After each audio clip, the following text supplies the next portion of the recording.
Meyxananı Dərbətdən köhnə sinif yoldaşları, dostları 10 nəfərə əsir edirəm. Ona görə bu 10 dənə canavarı bəyənməlisiniz. Hamıya bəllidir qosaqlıqları, onların bir keçib uşaqlıqları. Dostlar, sinif yoldaşlarıdırlar, onlar biri-birin qardaşlarıdırlar.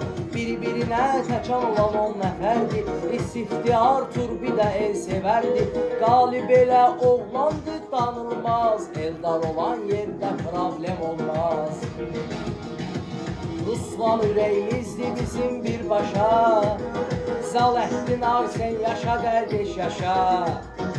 Unutmaram Arabxanla Elmanı, onlar elə oğlandı yaxından tanı. Halal ruzi, halal çörək dostusuz, sizi tanıyan bilir ürək dostusuz. Ölümə dost üçün gedən oğlandılar, biri-biri ilə fəxr edən oğlandılar.